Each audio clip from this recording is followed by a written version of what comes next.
All right, well, we'll table this discussion for now as we are now happy to be joined by M1 Global's Director of Operations, Evgeni Kogan, here on Bloody Elbow Radio. Evgeni, how you doing today? I'm very good, thank you. Hi, guys. Yeah, thanks for joining us here. And first off, obviously, M1 Challenge 24 on Showtime tomorrow night from Norfolk, Virginia. What does this deal mean for M1 to get on the Showtime? Well, thank you for having me. Well, for us, obviously, it's huge. Showtime, being one of the premier cable operators in the U.S., is any promoter's dream, and this is something that we've worked towards for a long time. We are super excited to be in the U.S. and to be on Showtime tomorrow. And all we're hoping for is, that the fighters go out there, they give 100%, 150%, sorry, and that, we have a great night of fights. Mm-hmm. Evgeni, how did this deal come about with Showtime, and how long did it take to get it hammered out? This deal was part of the renegotiations that we had prior to Fedor returning against Antonio Silva. In terms of the amount of time that it took, I think as it was part of the overall deal, and it was a number of months. Exactly, I can't remember. Mm-hmm. Now, Evgeni, before the renegotiations with Fedor, was M1 looking to get on TV in the United States through other means? Yes, I think 2 years ago, we're on HDNet, and yep. Then we were no longer on HDNet, and we were looking to come back on television in the US. We had wanted to lift our game. The challenge format that we used to have, where it was country against country, that wasn't working so much for us. We didn't think that we had a product that would do well. The new challenge format, where it's just fighter against fighter, that we've run from October of last year, that's worked really, really well. So having this product, which we thought was strong, and we have a lot of great fighters, up-and-coming fighters that people don't necessarily know, but they will, and that was a product with which we could get on U.S. television, and it was something that we were striving for in trying to get this deal with Showtime. Yeah. Now, Evgeni, a lot of American fans, obviously, they have a lot of choice when it comes to MMA on TV. Do you think M1 can make a splash in what is a very competitive market for MMA on television? That's what we're hoping. Obviously, the market is very competitive, but we think that we have a product that, first of all, one of the things about us is there are very few decisions.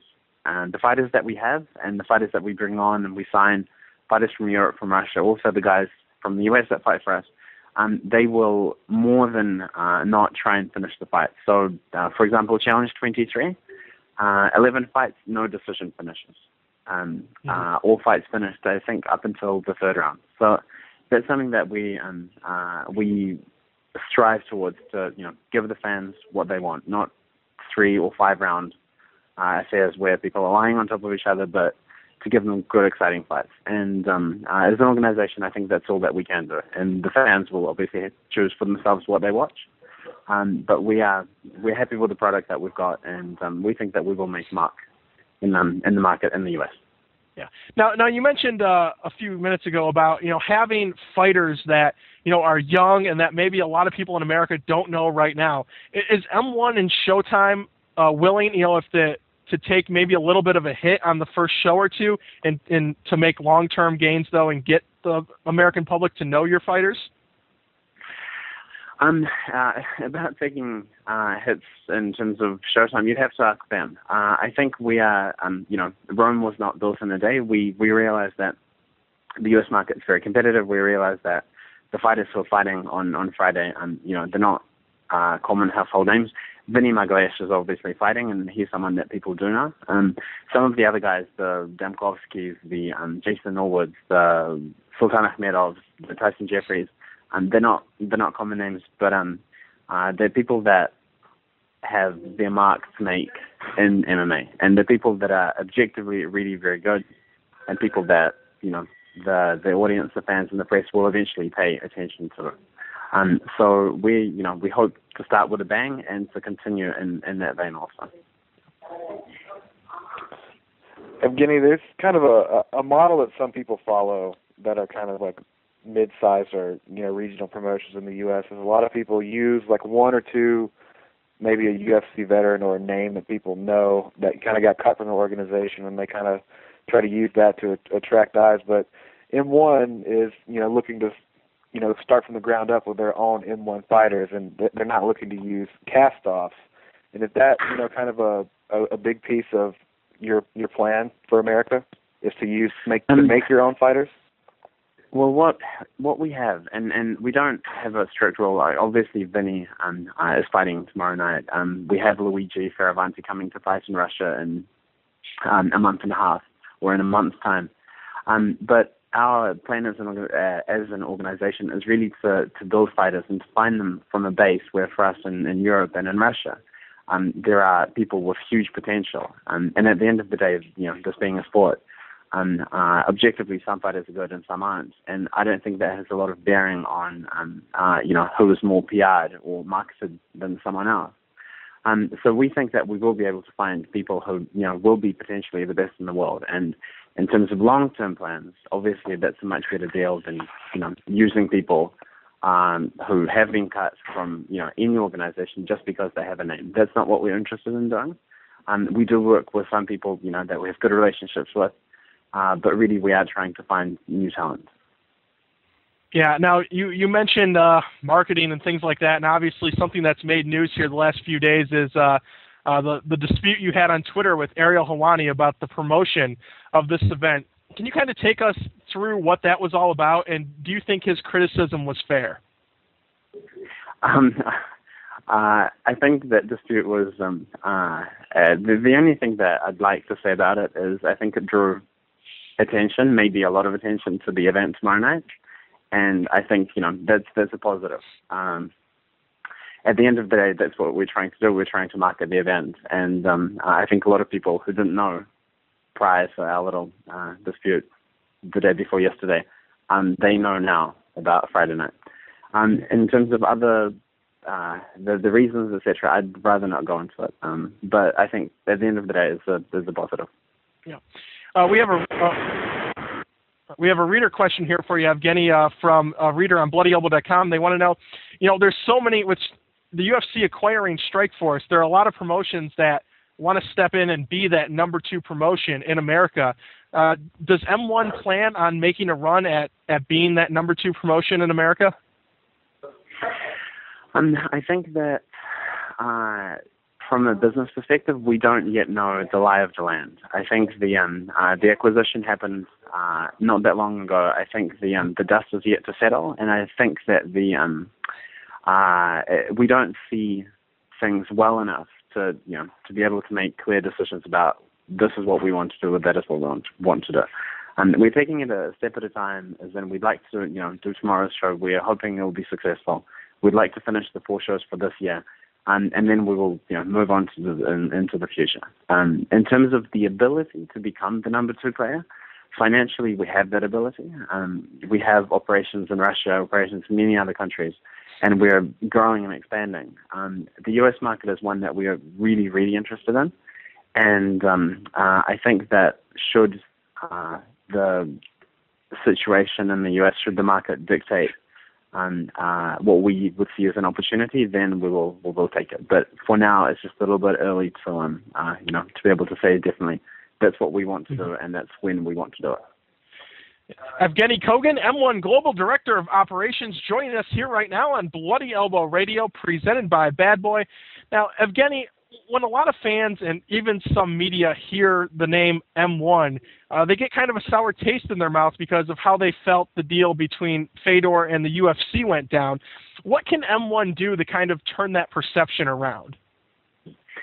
I think in regards to Fedor, I think we will always be criticized for management of Fedor, and I think that criticism is misplaced. I'll speak about that in a second. But I think in terms of how do we get positive PR for M1, I think we put on good fights.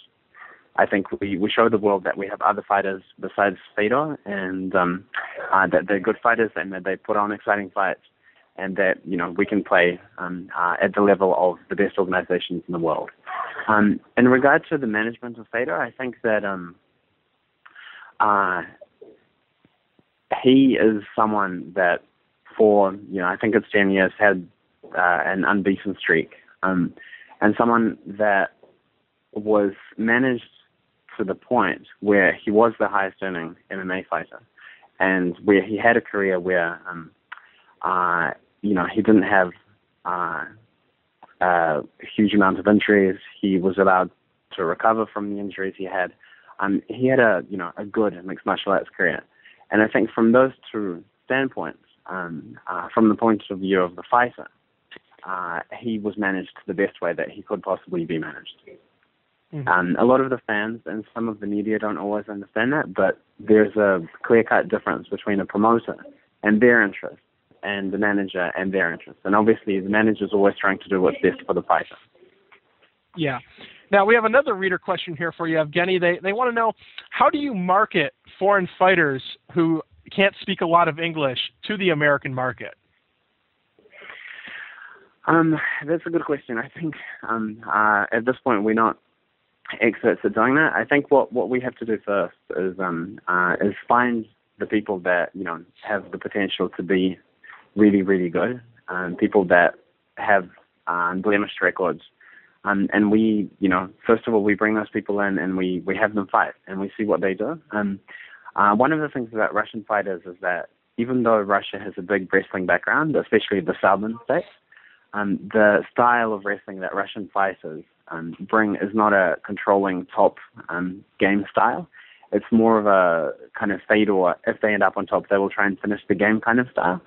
So for us, it's a big test putting these unbeaten 11-0, 12-0 Russian guys against American fighters. Many of them have that wrestling base and who will really test them in a way which they haven't been tested before.